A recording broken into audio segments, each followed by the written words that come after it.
qui vous donne raison. Ou avant-hier. Qui vous donne raison. J'allais y venir. Ouais. Qui vous donne raison. Vous faites partie de ceux qui régulièrement ont dit non, mais attendez, il y en a qui ont gonflé artificiellement les marges, qui ont gonflé artificiellement les prix, non pas parce que la matière première aurait augmenté, non pas parce que la guerre en Ukraine aurait éclaté, mais parce qu'en fait, ils veulent en profiter pour faire de la marge et pour faire du profit. Oui.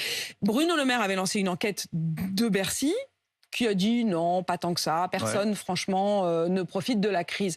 Mais l'autorité de la concurrence, elle, vous donne raison et dit qu'en effet, il y a bel et bien des profiteurs de crise. Il dit que la moitié des hausses de prix aujourd'hui, les dernières hausses de prix là, rémunèrent les marges des entreprises. Donc en gros, tout ce que je disais sur les plateaux, l'Ukraine a bon dos, hein, on est loin là du dispositif. Et on a bien vu aujourd'hui que les marges des transporteurs étaient par milliards, transporteurs maritimes. Les marges des énergéticiens étaient par milliards.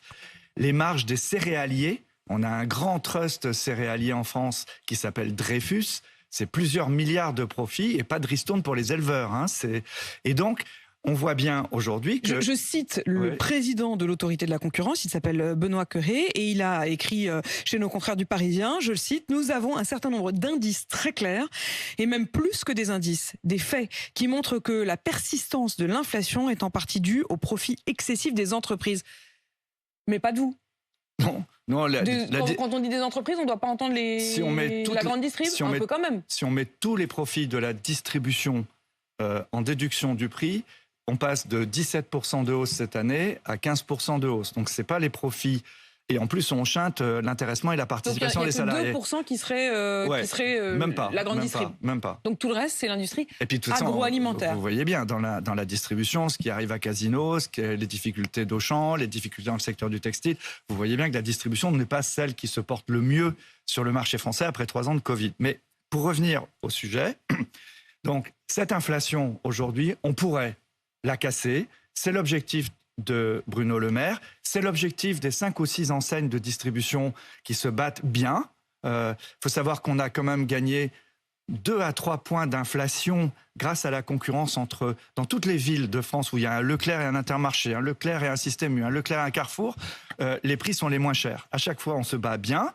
On se bat sportivement et quitte à perdre certains produits, comme on l'a vu sur le Ricard. Mais ce que je voudrais dire, c'est que donc, ça a quand même produit des fruits. C'est-à-dire que, pour être positif, à la fin de l'été, là, le taux d'inflation qui est monté sur l'alimentaire à 16-17%. Au mois de mai, je crois que c'est 16%.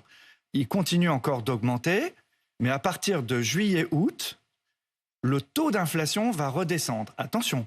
Ça ne veut pas dire que les prix vont redescendre. Ça veut pas. Mais qu'ils vont au minimum stagner. Ça veut dire que ça va augmenter moins vite, de moitié moins vite. Pour moi, on va passer de 16-17% d'inflation mensuelle à 7-8% d'inflation mensuelle.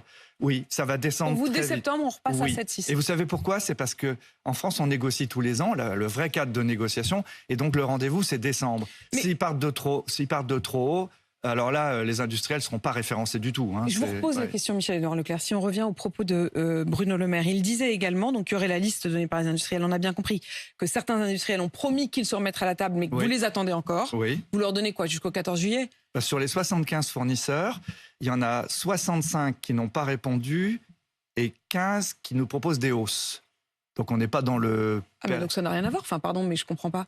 Il avait dit 75, on dit on est OK pour 75 négocier. On dit d'accord pour négocier, mais ça fait pas ça dit ça dit pas qu'ils vont négocier à la baisse. Non, donc ça n'a rien à voir avec une baisse de prix. Donc, nous avons jusqu'à fin juillet, et ils ont jusqu'à fin juillet, pour nous faire des propositions de baisse. Il dit également qu'ils jouent, eux, la montre, mais qu'il y aura des sanctions contre les récalcitrants. Est-ce que vous y croyez, ça ? Parce que j'ai quand même l'impression qu'on brandit le bâton depuis un petit bout de temps.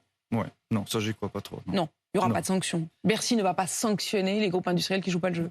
Ricard, quand il médiatise lui-même qu'il n'est pas chez Leclerc, n'est pas sensible à un propos de ministre sur Ricard. Il lui dit qu'il va y avoir des vérifications, peut-être éventuellement une fiscalité. Il faut comprendre un truc. On est dans un univers où le monde de l'entreprise n'est pas autant que ça contre l'inflation. Ils sont contre l'alignement des salaires sur ces taux d'inflation. Mais en gros, l'inflation, pour beaucoup de chefs d'entreprise aujourd'hui, de tous les secteurs, c'est une aubaine. L'inflation, ça grossit le chiffre d'affaires de 6%, de 7%. Ça augmente le cours de bourse, ça augmente l'espérance de chiffre d'affaires. Et comme le chiffre d'affaires augmente, ça permet de diminuer le remboursement des emprunts à coût fixe, des amortissements. Il y a plein de gens qui ont intérêt à cette inflation. Donc entre le bâton de Bercy et le fait de pouvoir reculer un tout petit peu le remboursement des emprunts, etc., ils préfèrent, tant pis, se mettre à dos Bercy. En fait, l'inflation, c'est un impôt pour les citoyens. Mais pour les entreprises, c'est un appel d'air aussi. Donc il faut comprendre dans cette histoire qu'il y a un jeu de dupes. Alors c'est un bon spectacle. Il faut se mettre du bon côté. Il faut profiter du fait que le ministre de l'économie et des finances exige, demande, de jouer le et jeu on va avec. Et l'autorité faire. de la concurrence, c'est la première fois qu'il intervient comme ça. C'est sûr qu'on va s'appuyer sur lui pour aller demander à tous les fournisseurs de Procter, Unilever, etc., des hausses substantielles ou des taux promotionnels meilleurs. Il faut que les consommateurs puissent avoir à la rentrée des baisses de prix. On va aller les chercher. On va aller les chercher avec les dents s'il le faut. C'est l'expression était sarkozienne, je crois. Mais il faut aussi comprendre ce qui se passe du côté de l'entreprise. Michel-Édouard Leclerc, j'ai encore une question sur les fruits et légumes, parce qu'on a vu toutes ces intempéries, on a vu cette sécheresse. L'Espagne, il n'y a quasiment plus rien qui sort des lieux de production d'où normalement sortent près de la moitié de nos propres fruits et légumes qui sont vendus en France. Est-ce que ça veut dire qu'on va manquer de fruits et légumes, et est-ce que ça veut dire que les prix vont énormément je pense que sur les fruits et légumes, je ne peux pas lire la boule de cristal, parce que les conditions climatiques font que les beaux fruits, il y a plein de champs qui ont été dévastés, mais dans la plaine près de Bologne aussi en Italie, le raisin frais, tout ça. Donc je pense qu'il n'y a pas de perspective très lisible. Je parierais plutôt pour une inflation. Il y aura de la rareté. Il y aura de la rareté parce qu'il y en aura beaucoup qui ont été supprimés. Et les paysans ne seront pas susceptibles, les viticulteurs, les agriculteurs ne sont pas susceptibles d'être traités de spéculateurs si ça augmente. Il y a vraiment des problèmes de rareté. Et là, pour le coup, ce ne sera pas des profiteurs de crise. Michel-Édouard Leclerc, si on se projette un tout petit peu en septembre, on a bien compris que pour un certain nombre de produits, les prix allaient sans doute enfin baisser, que la perspective d'inflation allait être divisée par 2 si je vous écoute. Qu'en est-il aussi pour le panier rentrée scolaire à proprement parler? Alors ça, c'est maîtrisé. Parce que je dis ce qui ne va pas, tout en essayant d'aller se battre. Mais pour le deuxième semestre, on va plutôt bien démarrer. La rentrée scolaire, on l'a acheté il y a 6 mois. Moi, j'ai accompagné les équipes de Centre Leclerc qui achetaient. Ça s'achète partout dans le monde. C'est à base de papier, c'est à base d'alu, il y a des ressorts. Mais typiquement, ça fait partie des produits qui avaient beaucoup augmenté. Oui, mais on a bien négocié. L'inflation maximale, l'inflation moyenne maximale sur le rayon, c'est 3%. Ce sera peut-être même 2%. Ah, c'est quasiment du jamais vu depuis des mois. Oui, on a bien acheté les cahiers. Il y a aussi... Alors, après, il y a les marques, il y a les licences. Là, c'est un marché, les gens sont accros de la sortie de tel film et tout ça. Mais si on veut juste avoir, si on veut acheter un cahier de base, des stylos de base, effectivement, sans mettre de l'argent dans le marketing, il y aura ce qu'il faut et à des prix corrects. Pareil, le mois d'après, il y a les foires au vin. Dans les foires au vin, il y avait des grands crus qui avaient explosé parce que le marché mondial est très bénéfique au Bordelais, au très grand vin, et tant mieux pour eux, mais ils sont assez inaccessibles pour le commun des Français.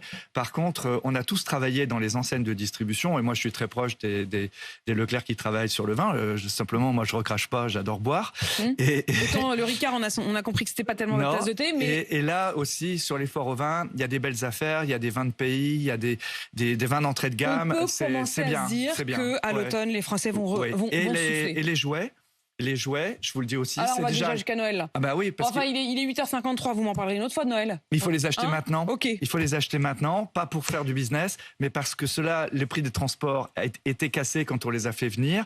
Donc le conteneur est passé de 15 000 à 1 500 € le conteneur. Donc pareil, je vous fais des belles promesses pour le jouet. Allez, pour le jouet, si on les achète dès maintenant. Michel-Édouard Leclerc sur RMC BFM TV, 8h54.